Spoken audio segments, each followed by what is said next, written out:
Hello, everyone, and welcome to another episode of the AUD podcast channel. I'm your host, Khalid Al-Jubain. We are honored to have two of our esteemed alumni, Miss Ayah Maklad and Mr. Raghdan Hassan, as our guests on the show today. Ayah is the founder and CEO of Maklad Design, an interior design business. She is also a graphic designer, NFT artist, winner of AUD's Interior Design Showcase in 2020, Rotana Hotel's F&B competition, and more. Raghdan is an AIA award-winning architect and multidisciplinary designer that's consulted on projects such as Netflix Kids HQ and the Apple Hub in California. He was also the first place prize winner of his graduating class from AUD and was awarded the UAE's Young Artist Award in 2017. In this episode, you'll learn how design can tackle global issues, the foundational principles of design, the importance of co-creating and collaborating with clients, and advice to young aspiring designers. Please join me in welcoming to the show Miss Ayah Maklad and Mr. Raghdan Hassan. Thank you very much. Thank you for having us. Thank you for your time. We really appreciate it. So the three of us are AUD alum, so we have that in common at least. I know, so Ayah is the CEO and founder of Maklad Design, which is an interior design company. And Raghdan is now the founder and creative strategy director of IAM, an architectural firm. Mm-hmm. So it's very interesting for me when I was preparing. I'm like, okay, so we have Ayah who works on the interior, and we have Raghdan who works on, typically, in my experience, at least the exterior. So before we get into everything, guys, we want to talk about design, for the class, and people are going to have questions for us. But before we get into everything, I think it's interesting for us to hear your journeys, your stories. How did we get here today? So Ayah, would you like to start us off? Yeah, sure. Hi, everyone. My name is Ayah Maklad, CEO and founder of Maklad Design. I started this business 2 years ago. I was 21 at the time, and I was a 2020 graduate. So we were the COVID batch. Yeah. And as everyone knows, in that time, it was uncertain. It was hard to find jobs. Large companies are downsizing. Small companies are not taking the risks to recruit. And despite of that, I was lucky enough to work at a small yet growing company. And during that time, I gained a lot of experience, but I felt like I was not put in the right place. I felt like I needed more. When you graduate, there's a title on your forehead that says fresh graduate, no experience. That's very true. And at the company, whether it's that company or another, you just want to show more. You want to I wanted to be part of the meeting team, meeting the clients, going on site, and I was just so of little experience to do so. Mm-hmm.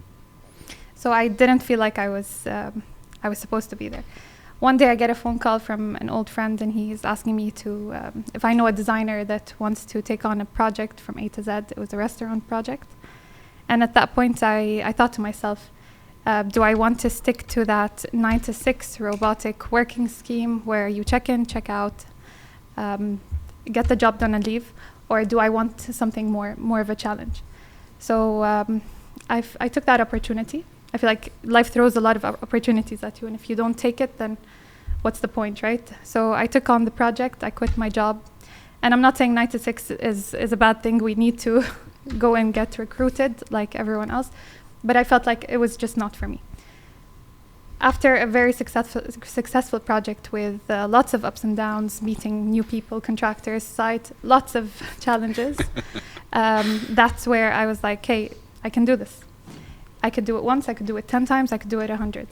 So I went undercover, laid low for a full year, freelancing, making enough money to get a license, because you have to think of that too. I contacted a few designers, freelancers, just like I was, and we made up a team, set up a desk in my bedroom, and worked from home for a full year until I finally got enough to create a license, expanded the team, got on more projects, and that was in 2021. A year later, today, alhamdulillah, we open our new office in Barsha Heights, and we're a running interior design firm with employees under the age of 25, and I'm the youngest out of them. Yeah. That's an amazing story. It's funny how even myself, when I started my business doing this, it was by accident. I've been doing it for a while, and then people reached out to me like, hey, I want to launch a podcast, I want to do something, and then one became two, became three, and before you know it, you have something. So it's kind of funny how there's a similarity there that you weren't planning that, but like you said, life threw you an opportunity. You saw it, you took it, and here you are today. So that's amazing. Definitely. That's a really cool story. Thank you so much. Raghdan, why don't you tell us your journey? Sure. Hello, everyone. My name is Raghdan Hassan. I'm a creative director and meditation guide. My story basically started here in AUD, graduated 2016. I was lucky enough to win the first place prize here at AUD's architectural award ceremony, and I started working straight away for Gensler, which is a American architectural firm.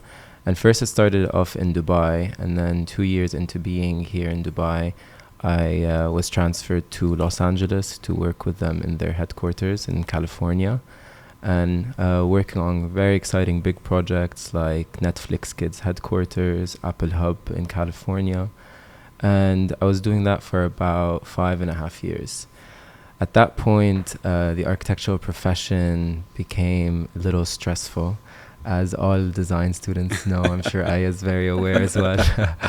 And in those years, I was actually pursuing a really consistent and dedicated meditation practice. I was also studying a lot of energy healing. And so I decided I'm actually going to take a break from architecture and pursue energy healing full time. And so I started my own company then and there, which was actually called the Ayah Project, which is focused on trying to bring wellness and mental health to creative Arab millennials, and trying to really speak to them around their pressures around society and how we're so affected by social media and all the wellness needs that we have.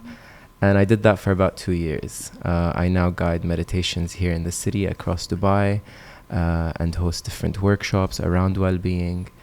And up until about 8 months ago, I started to go back into design, and I thought I wanted to tap back into that side of me again. And I joined an organization known as Atelier, where I was a lead community designer, head of community experience. And up until 2 months ago, I joined a new organization known as I Am, which is funny because the company that I started is the Ayah Project, and the company that I work with now is I Am. So they kind of speak to each other. They do, yeah. And so I Am is a human experience design agency, human-centered design agency, focused on redefining brand experiences within the field of interiors, branding, and digital design. And so I lead a small team here of 4. We're an international organization, so we have a headquarters in London and Istanbul. And it's very exciting. I'm working on projects such as bank developments, bank transformations, F&B, different types of community building activities. And yeah, until today, that's where we are. No, that's awesome. That's an awesome story. I guess it's funny how you were doing it for 5 years, like super, you know, just going, and then you're like, okay, I need a bit of a break. To come back into it. But so I remember when I was in the States for university, I remember I'd be coming home like late at night, and I'd be walking past like the design studios, and I'd just see people, and it's full, and I'm like, what are these guys doing? But I guess that's something that you both are more familiar with, than I am.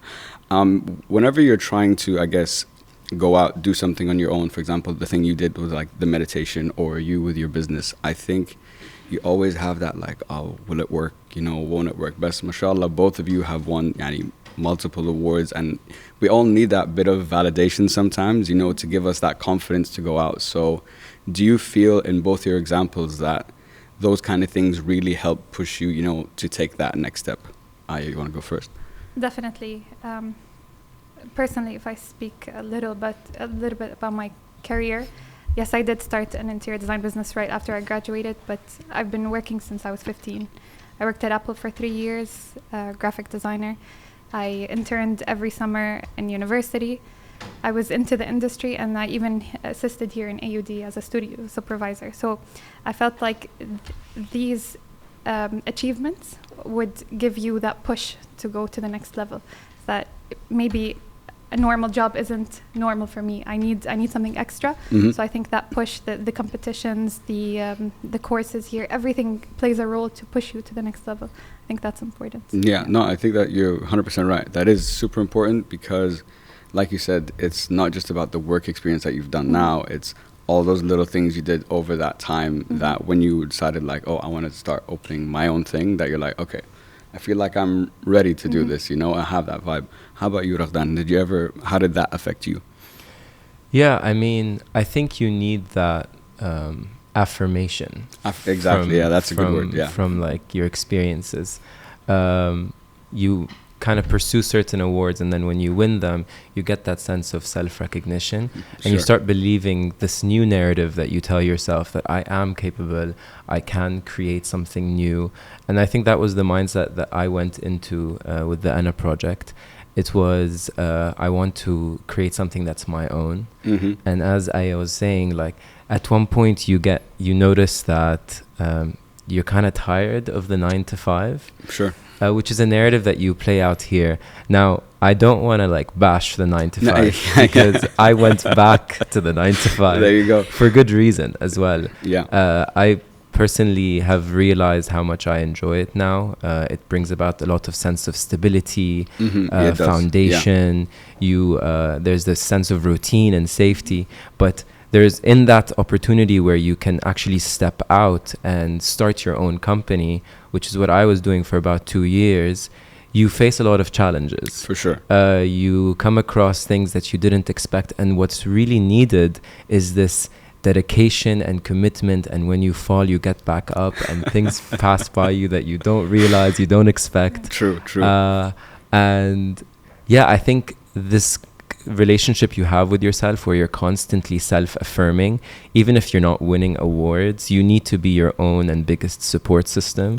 You need to constantly like build yourself up, because it's a tough world out there, and it's getting harder and harder day by day, I think. So but yeah, I would say that's what kind of helped me, is that self-recognition, self-coaching, if you'd like. Self-coaching, yeah. And you know, obviously the awards helped for sure. For sure, yeah. And it's funny in both your examples. So I remember when I first started doing this, I was like, I work as a consultant, and I'm like, oh, okay, so if it's just me, it's probably going to be a lot easier than maybe building like a company with like teams and people, or with what you guys were doing.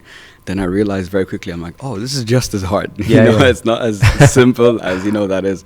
But coming back to, I guess, the mission or the message statement that you guys had for your companies, because I think that's super important. There's many people that do the work you do, but and likewise for you. But I believe everyone, when you start a company, everyone has a very unique vision and mission that they're trying to achieve. So, if I asked you, what's the mission of Maklad Design? What would you tell us?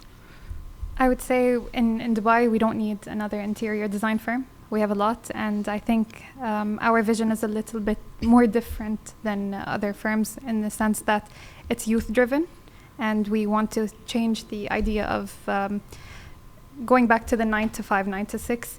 It's a very good way to kind of grow the sense of routine, like Raghdan was saying, and self-discipline too.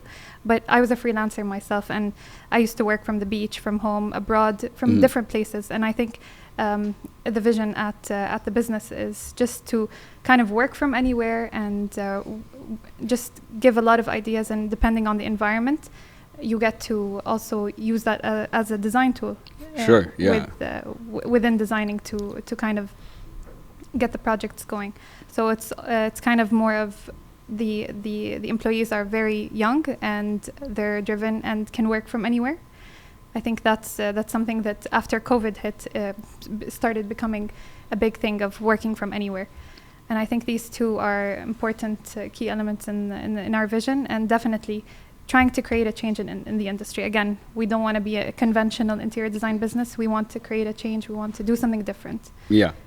And think, and it sounds like think differently and have a different approach. And like you said, after COVID, this work from home or work from anywhere became a thing. But it's interesting of what you said, that not only is it youth driven, which is something very important to you, is the ability to work from all these different places might be that that give you that spark to create that different design that you might see somewhere else, right? You can get inspired by anything. Wherever you are, you can get inspired, and that will affect the projects we're working on. Of course, absolutely. What would you say, Raghdan? What was your, I guess, mission statement when you were running Ana? The Ana project's mission statement was creating a platform for creative Arab millennials to grow, to expand and connect. The intention was, there was never really felt like a communal space for young Arabs to digitally at the time, because this started during COVID as well. So yeah, it's funny how that's when all the ideas started coming up. Yeah. True. There was a demand for it. But yeah, at the time there wasn't really a space for young creative Arabs to connect, to communicate around aspects of mental health and well-being. So the idea was simply to create spaces of gathering that are virtual. Nice, yeah. And we would gather around 30 different Arabs from all across the world and meditate together and talk about the things that we were struggling with on a mental health level, on an emotional level, even on a physical level. And it created a sense of community. And now, instead of meeting kind of virtually, I try to plan a few trips to meet them physically and in person here in Dubai, in Turkey and in different parts, but mostly Turkey and Dubai. Yeah, but that's awesome about creating a creative space for Arab millennials to come together and, to meditate. So it's funny. I'm a bit involved in both your worlds. So I also started my own podcast in 2020. So we're all COVID people, it seems. Yeah. I don't know what happened. Yeah, exactly. A rebirth, exactly. And also, I'm a licensed hypnotherapist, and that all happened during COVID too. So I understand the mental health side, and I understand, the starting in COVID side as well. Moving on, so two things when I was doing my research that I realized are important to both of you. So Ayah, you said that social issues are a priority. And for you, Raghdan, community building is something very important to you. And now we've all been talking about COVID. So the pandemic has affected all those things. So my question to you both is, how do you think design can play a part in tackling global issues like that? Ayah, you want to go first? Interesting. I think in terms of like a global issue like COVID is creating more spaces that are basically user-friendly and tackling the personal side of a client. After COVID hit, for example, more people were going towards bringing the office home, so creating bigger spaces at home, also combining spaces that are a bit of office, family-based. There was a huge shift between working at an office and working from anywhere. Also, the idea of townhouses became a more popular idea. Especially after COVID, we were lacking this kind of this connection with our family and loved ones, and I feel like going back to the core of the problem and solving it there, and seeing what we can do to kind of change office well-being, work, even in residential projects. All this together kind of is important when we design. Yeah, so it's reimagining space basically, and how do you create different types of spaces now in this new world that we're living in. So, knock on wood, should anything like that happen again, you're building with, or you're designing with that in mind, already. Yeah, and it's the way we have to adapt to the situations, changing design, shifting it, creating more spaces differently than we used to. Yeah, it sounds like putting more flexibility in your designs, so that you can maneuver accordingly to that. Gotcha. Now, what would you say? What's your perspective on that? Yeah, I mean, I haven't worked on much residential projects as much, mostly like office headquarters, banks, a lot more retail and lifestyle brands. Yeah. And what we look for in that is really focusing more on, I mentioned human-centered design, but really emotion-centered design. After the global pandemic, we've obviously been very disconnected from each other. And so a big part of designing spaces is really designing spaces for gathering, for belonging, for connection. And that's why community design has become such an important aspect of like how all these lifestyle brands are thinking. Like when we're designing banks, for example, banks are no longer the space for you to come for a transactional experience. It's really for you to come and trust an entity, but it's also for you to connect with other investors and other people who are connected to the same brand. So it's really about creating spaces where we can have conversations, where we can collaborate. A big thing that's obviously very much implemented after the pandemic is a sense of adaptability or mobility when we're working. So co-working spaces have become solutions instead of like permanent offices. And then even when we do design for offices, we're creating more lounge spaces. We're creating more spaces to host different conversations. I think the global pandemic has created a kind of a new tonality to how we want to design. And we're thinking more about the people.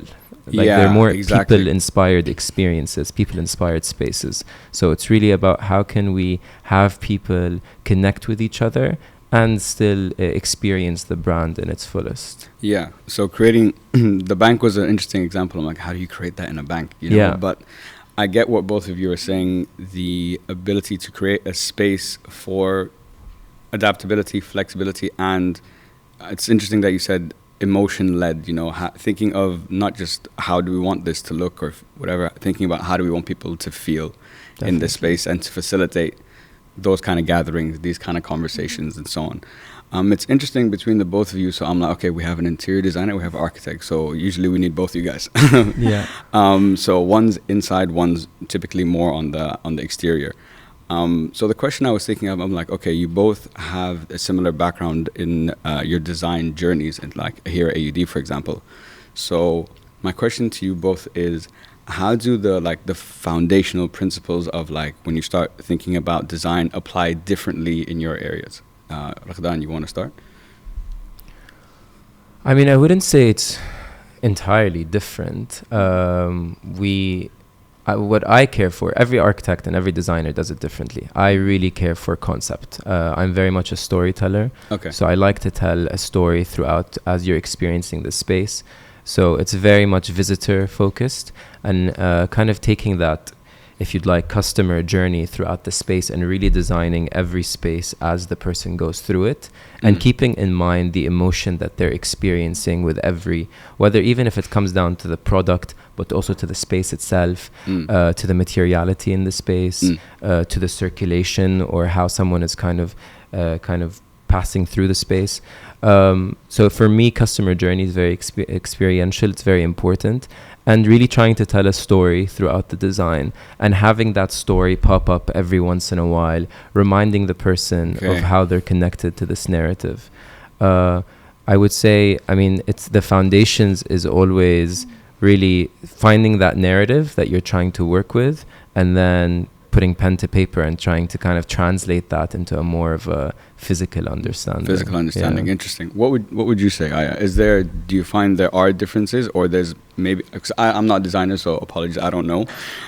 So maybe there's more similarities than I thought there might be. Well, definitely, and any designer or architect starts with a concept, but it's different. Just like Raghdan was saying, I think it's very similar to what I'm about to say. That concepts are the most important. Ever since I was in university, I was more into the conceptual design because the others are a given. You're going to take that concept and just render it or create a visualization out of it. But it's more of the concept. So I'm concept driven, so that's how we start. Drawing skills are important. So any designer or architect with a few sketches can come up with a full concept, a full project. I was working on a residential project with a client, and all clients are confused. So it's about tapping into their emotions and their psychology too. So instead of jumping into what colors or what materials we'd like to design for her, we went through a psychology test and we assessed her. Oh, interesting. Okay. Assessed her psychological, emotional needs into the space because she's going to be using that space for the rest of her life. So we need to go back to the person and their emotions and what they'd want to have inside the space. Let them speak for us. We will guide, but let them have also kind of a role in the design. Sure. That's very okay. So I never knew that, and both of you are saying the same thing about the importance of.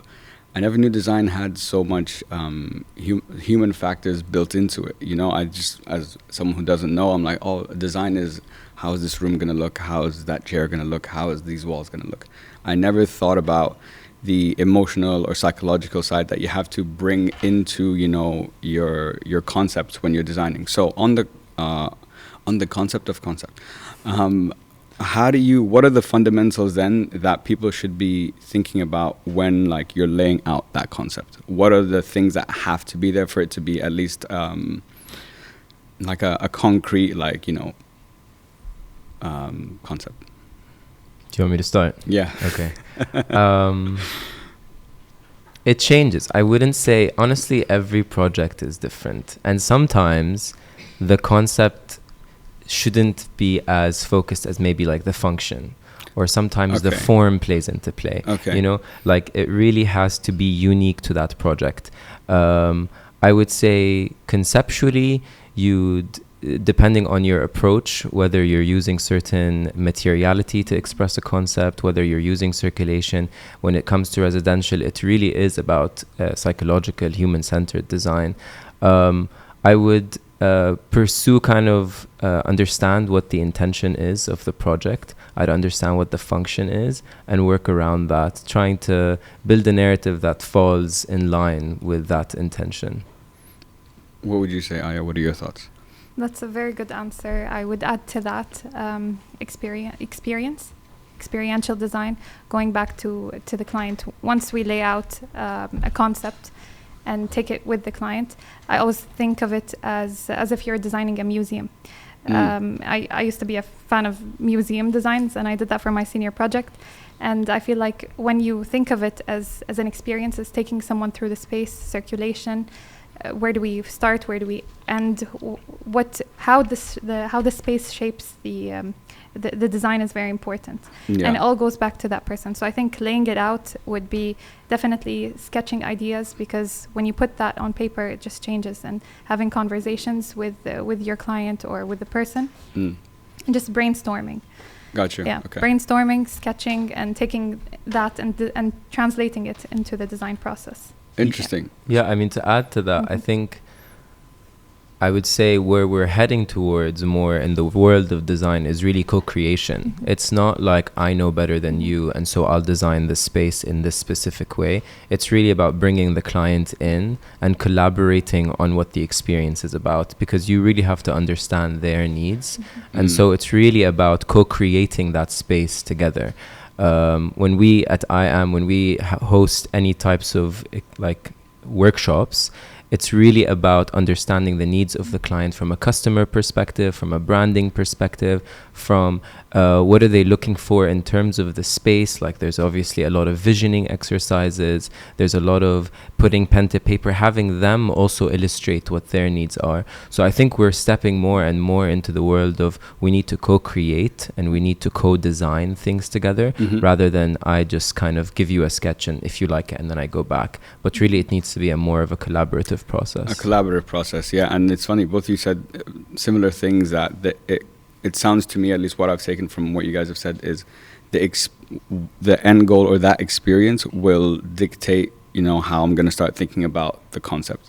Whatever that end goal is, or whatever, like you said, the customer needs, or whatever emotion you want people to feel and stuff, that experience will, be you kind of work backwards from that in a way. Would that be right to say? Definitely. It's all about the experience and taking that person from one place to another, and it all goes back to feeling. Feeling is what shapes space.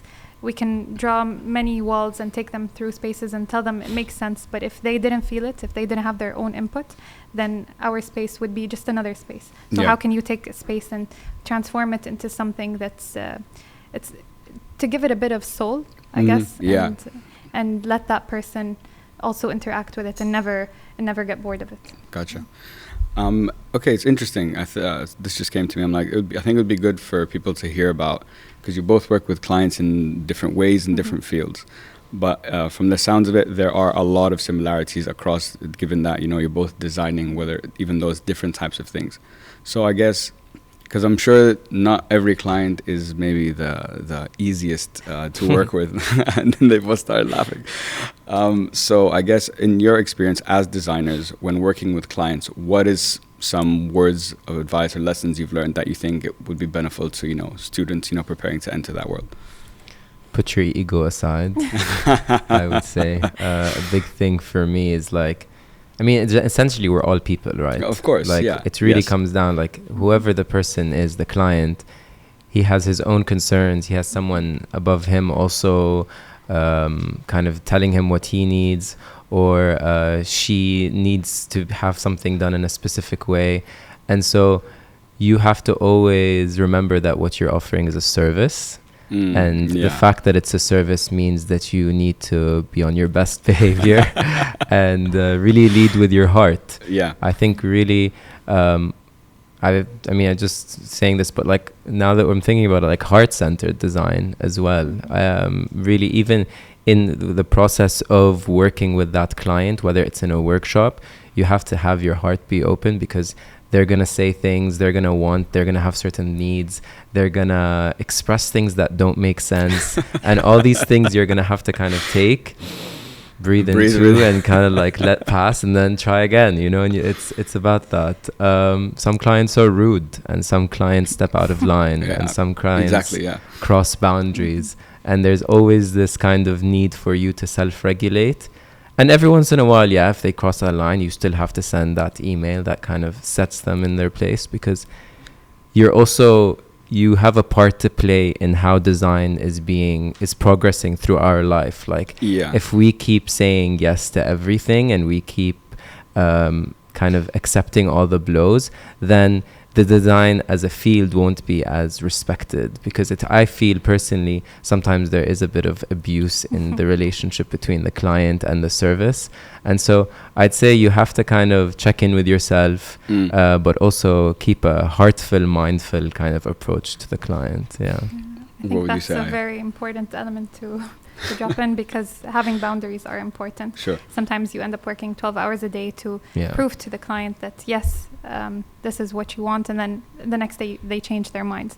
And it's also about repetition of design today. A lot of clients come and go like, this is what I want, and it's just copy paste of something else. And it's also about making them a bit more aware that design is very flexible, it's very creative, that you can put all your ideas on aside and let us create something new.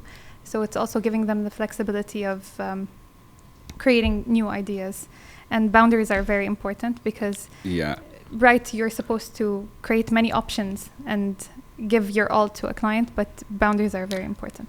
There's a limit. I think there's a limit to everything that you have to be like, okay, you know, that's where we stop here, you know. Sometimes you have to challenge them too. True. Like challenge them to think grander, think bigger, because in the end they're paying you to provide them with advice. So there is a relationship that I'm the one who spent like 5, 6 years, 8 years, 10 years working on this. So there is a moment where you have to find, should I be challenging my client to think bigger or think differently than what the typical norm is? Exactly. Not just a copy paste, kind of like what Ayah was saying. And not only that, you also have to be flexible. Yes, you do have clients that you need to put them kind of in their place, but you also have to be flexible in the sense that give them more options. They are very confused. So many clients come and tell me, I don't know what I want.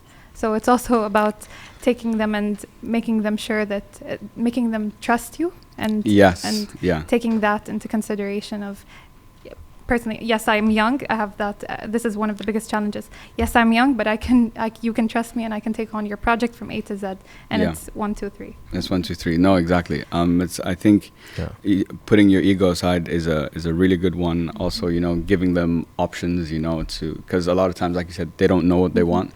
Even in my line of work, they'll be like, I don't know what I want. And the education process to a client, that's usually for me at least, it's exciting, but it's also quite draining, because they don't know what they want. So, and then they'll start challenging you on things that, you know, for example, as designers or in the work I do, that no, there's certain things that have to move in this fashion.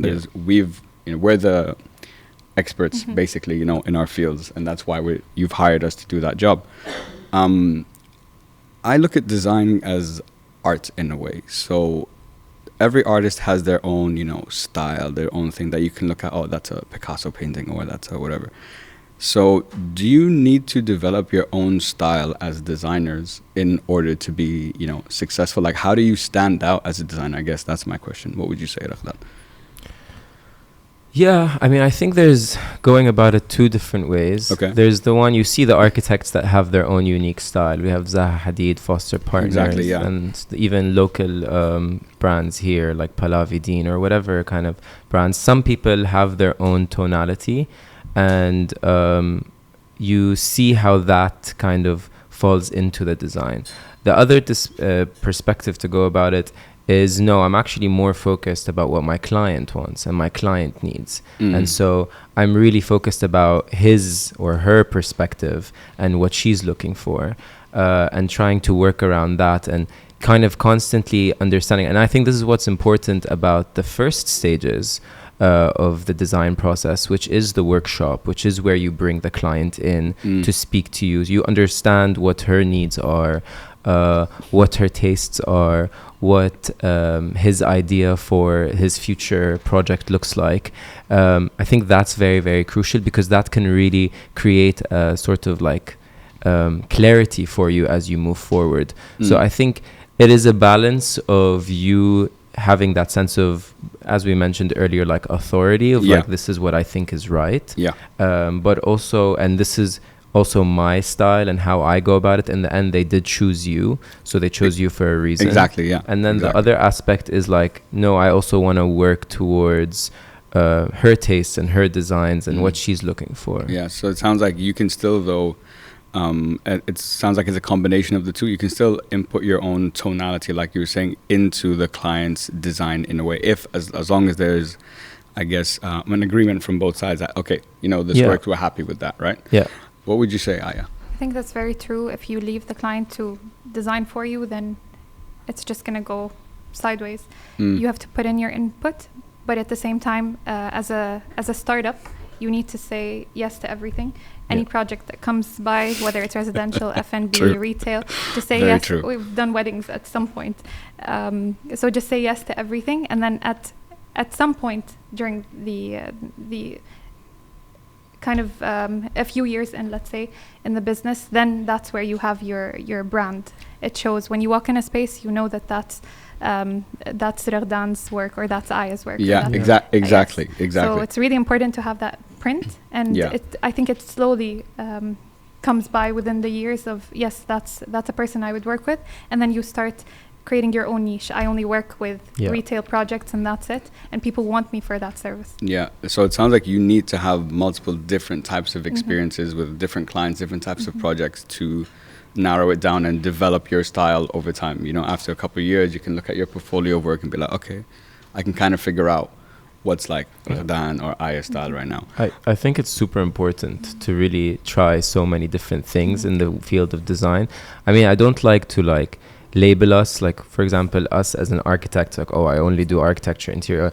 No, essentially we're all designers. Essentially we're all multidisciplinary, or if you like, transdisciplinary designers. There is not like one thing that fits us. So I think trying different things, whether it's residential or creating lifestyle brands or offices or whatever, you see where you feel comfortable, you learn where you kind of can apply your design. And that's also where you pick up your kind of taste, your flavor. You start to see, where can I feel most comfortable.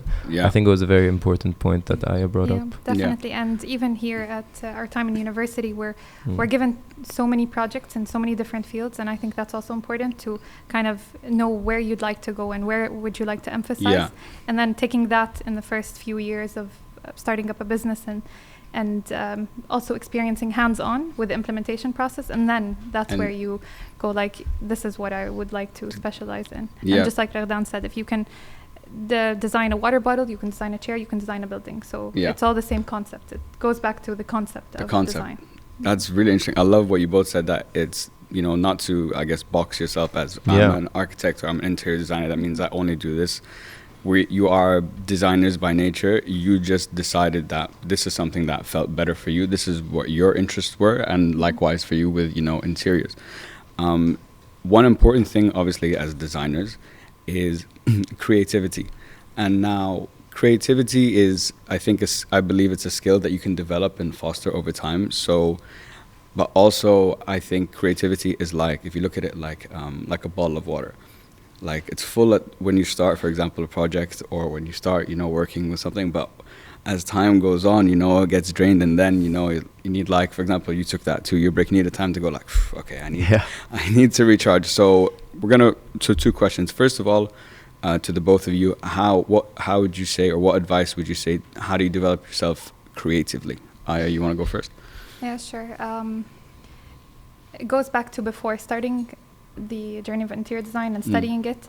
I used to draw, so I think that got me to interior design, but that also allows me to creatively recharge when I need a break from design per se. So drawing, I'm working on a couple of NFT projects.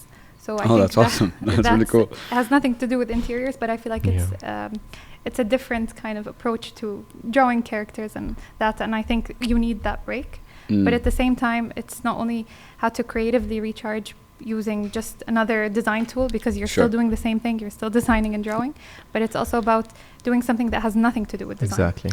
Yeah. Physical activity. I make sure that I play football 3 times a week, at least 1 hour. Nice. Just to disconnect, so I can be able to, when I go back to design, I'm fully recharged. You're fresh. Yes. My bottle is full and I'm ready to drain it down again. Yeah. I would totally agree. I think you need to find hobbies and passions that are outside what you're doing in order for you to feel fulfilled on a personal level. You can't give from an empty cup. And so you really want to, and also something that I think us as millennials and Gen Z do very typically is we try to monetize everything. So it's like all about how do we turn every hobby into a source of income. And I think we need to step away from that. It's like some hobbies and some passions should just be there for fun, for the fun of it, for me. Like they really give me a sense of purpose, a sense of happiness, joy. So I think finding those things that kind of fill your cup and tapping into them, whether it's drawing. I typically use this. It's called Oculus 2. It's like a VR headset thing, right? that you put on. And there's this app called Google Tilt Brush where you get to draw in 3D. And you create like 3D canvases, and they can be sold as NFTs as well. And sometimes I just like to pop that in and start drawing in 3D, and it kind of takes you away from the reality that you're in. So whatever kind of lets you step out of that and into a state of fulfillment and happiness, I think that's important. I think those are both really, really great examples. You do need something that has nothing to do with your work or so on, so you can come back to it, fresh. So finding whatever those passions are, whatever those hobbies are, even if it's just a social thing, like going to see some friends for a coffee or something, having that social interaction is a good way to be like, okay, we can come back, and now we can start again. I have a few more questions for you guys. So first of all, what advice would you have to, the young designers here about entering, the industry? Because I think when you're at university and you're studying for something, whatever the area of work is, you have a perception of how that industry or how that job will play out or how it will work. But a lot of times when you get in, sometimes you're like, oh, this is not what I signed up for. I didn't think it was like this. So what advice would you have to young designers entering the industry? I would say try everything that you can first before you really want or commit. Like that's a good word. Because I really think it's important for us to, even if we're in the field of, let's say, interiors or architecture, I want to try graphic design, I try digital design, I try all the different fields of design, because what the architecture and the interior experience is at uni, it opened me up to a whole new world. But it doesn't mean that that's just it. Like there's so much for you to explore and tap into. So I would say before committing and dedicating yourself to one thing, try different things. I mean, I was working at a very large corporate American firm for 5 years called Gensler, and in that time the architecture profession became a lot more real. Like what you study in university and what you experience in university is so different from the actual profession. All the things around, like all that kind of playtime that you got with concept dedication or really like that creative process, you don't have as much time for that. And so you start to think, oh, this is not really what I signed up for. And so before really dedicating to one thing for so long, I would really recommend to try so many different avenues and give yourself this ability to disattach from a certain identity and to be like, oh, I can try so many different things and see what kind of resonates with me personally. Yeah. What would you say, Ayah? I would say the same thing, and just to add on that, we're still young. When you graduate, you have that 3 to 5 years, let's say, a gap where it's like, what do I really want to do? Some people just go into a degree thinking they want that, and then they end up changing completely into a different industry. True. So in terms of design, you can design anything. You can go into product, graphic, digital art, architecture. It's so broad. So it's about going into that very big world and seeing what you'd like and trying things that have to do with design and things that don't, until you kind of narrow it down. I'm not saying start your own business when you graduate, and I'm not also saying you shouldn't go to and go to a 9-to-5 job. It's very important to try this and try that. I thought when I was like in my 3rd year, I was going to apply to Gensler, funny enough. Oh, that's and I way. wanted to be part of a big corporation and be part of that. And then when the first month of my real first job, I was like, no, that's not what I want to do. There you go. And exactly, I want to do something totally different, and I want to challenge myself more. Yeah. So having those experiences, trying different things, and I think in Aya's example relates to your word perfectly, to commit. Yeah. Give yourself the time, the breathing space, don't be too hard on yourself, and just go and pick a path. And then, once you decide one way, you can then figure it out, as you go along. All of us are, AUD alumni, and I guess one of the biggest things I took from my experience here is the people that I met and the connections that I made, and the friend groups that I have, both personally and professionally. There's a lot of AUD alumni that I ended up working with, even to this day, which is a very special and beautiful thing. And AUD really has that sense of community here, which is something unique that you don't really find in a lot of places. But for you guys, what was the biggest takeaway, I guess, from your AUD experience? Do you want to go first? Sure. I think it's about, just like you said, connections. At AUD, we're more prone to the industry per se, and in our 3rd and 4th years, we're already out there. And it's also, it teaches you to be very connected. And I cannot stress on the fact that you have to be full of connections. Any person you meet might be a connection for later on. And I think this is the perfect place to study and make more connections. Think of it as an elevator pitch. You only have 30 seconds to introduce yourself, get their contact, and you never know if they might be your client or maybe a source of income in the future, or just even a friend. So it's very important to be connected. That's my takeaway from AUD. And it's also about having fun. We always think that once we graduate, we have this timeline that we have to finish or accomplish something in a set of years and then get married and just continue life in the same way that everyone should. But I think it's about having no timeline and no limit to the sky. Just have fun. Nothing's running after you, and you have your own time, and you need your time to kind of figure out yourself, your life, and who you are. Yeah, no, I really love that. Raghdan, what would you say? What was your takeaway? Yeah, I mean, they used to always tell us at AUD, network, and you're like, I don't want to do that. I don't want to network. And then you realize how crucial networking is. 100%, yeah. And really, it comes down to your networking skills. Actually, my first entry into Gensler job came from an AUD graduate. There you go. A girl that was 2 years older than me in interior design, and I just messaged her on LinkedIn. And I'm like, hey, I saw you at A Building. Like, I would love for you to get my CV in. And that's what happened. And then it led to, like, that one connection and just having a simple interaction in AUD's hallways led to me traveling to California and working on these big projects. So it's really about those small connections that you want to nurture.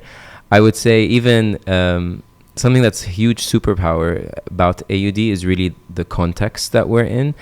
We're finally, I think, at this precipice where all these organizations in the UAE that are establishing themselves in the region, they're recognizing we don't necessarily want Western advice and Western consultation and Western insights. We actually want something that's more localized. Yeah. And so AUD being part of the local culture has become such a massive superpower. I recently took this job as the creative and strategy director at Ayah, and it was because I mentioned that I was raised here for 24 years and I went to a university that is right here in Dubai Media City. Like, I know the people, I know the culture. So that has become such a massive win for me personally. And I think it's something that we really need to use more of. Before, when I first came into AUD, like, I was like, oh, I wish I traveled and I studied abroad and I wish I had this like Western education. Actually, no, like this university provides you with all these different facets, and primarily it gives you that local interpretation of a region that's finally coming into its power, a region that's finally stepping into its own voice. And it's exciting because I think there's this Arab Renaissance happening where we're really kind of like becoming this, we're going back to our roots and becoming like this really strong force of nature. And I think AUD being part of that story has been super helpful for me personally. Yeah, no, and for me as well, you know, a lot of clients I've worked with over the last few years have come from AUD friendships, you know, and so the idea of being connected, and also a really great point that you said, you know, the context of us, you know, I guess growing up here and not only and studying here, you know, using that to our advantage here, because we, like you said, we do, there has been a transition into shift, looking into people that, you know, understand the market, understand the people, understand, you know, how people think over here. So I totally agree with, you know, both those points. From my last question, guys, so our message with the AUD podcast is that, you know, learning never stops, you know. So, and that's a message that we want to give out to everyone. So for my last question, but everyone, I think we're always learning. We all have these different revelations, you know, over time that we reflect on. But I think everyone can go back and identify something that really was a game changer for them. You know, once that happened, you know, that perspective broke and you never saw things the same way again. So I guess for you, Ayah, what was your game changer learning? I think it was when I started here at AUD, the first course that I took, it was IDES 101, and that was a game changer. A lot of throughout the courses that we take, a lot of professors also kind of influence you and bring out the artist in you and that hidden designer in you. And I think throughout each and every course, I unlocked one more potential from one course to the other, whether it's IDS 101, 102, 103. And one of the competitions that I did at AUD, and again going back to how AUD has gives us the opportunity to compete, to get more prone to events and seminars, really helps. So once I attended or competed in a competition and won that competition, it gave me that self-affirmation of yes, I can. And I think that was a game changer of how I'm going to set my inner rules to myself, and how am I going to take the next step into not only going to a job. No, I want to design, I want to create, I want to be my own person and have the freedom to lead, to design, and to say yes, I can. Because I think all these competitions and events and courses you take really kind of add to your character, and it gives you that strong point of saying yes, you can, and do it. And there's nothing to stop. That's a beautiful thing, and it sounds like it gave you the ability or the idea to think bigger, you know, to design your own path, so to speak, rather than, you know, follow just how the typical way things go. Yeah, and it's about also coming back to yes, we deal with a lot of courses that are just conceptual and they will never be built, but it's the competitions that really give in that extra feel to the project, and given that realistic touch to it. Yes, you can, the limitations and all that, and it just puts you out there before you're out there. Yeah. I love that. That's a really great way to put it. In your third and fourth year, you're already out in the industry before even starting. So I think so when we say we are fresh graduates, we it's not that we don't have experience, it's that we have experience, and you just need to give us the freedom to show it. Yeah. Beautiful. What would you say, Raghdan?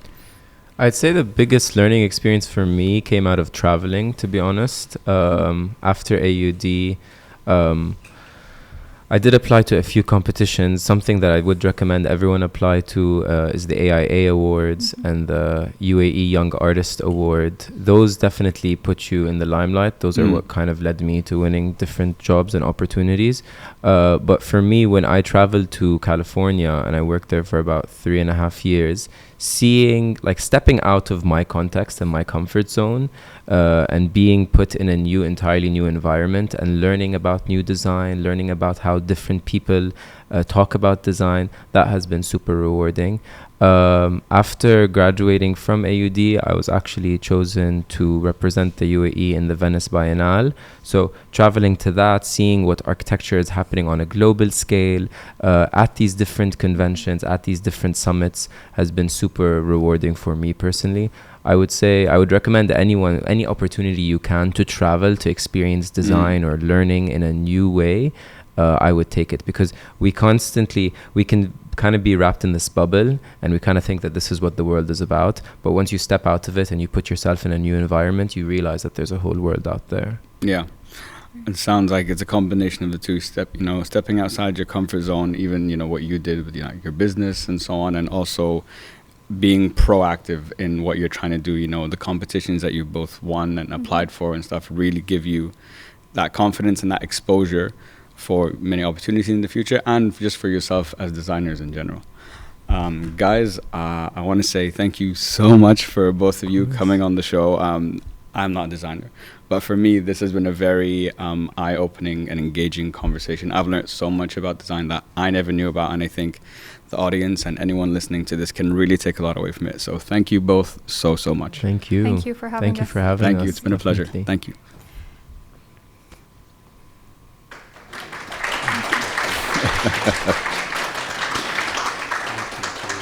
Thank you so much for tuning into this episode of the AUD podcast channel. We really hope that you enjoyed it and learned something from it. We have a lot of incredible guests lined up for you on the show, and we're so excited to bring you their inspiring stories. To stay up to date with all the latest episode releases, please make sure to like, share, follow, and subscribe to the podcast on the AUD Instagram page at AUD Dubai.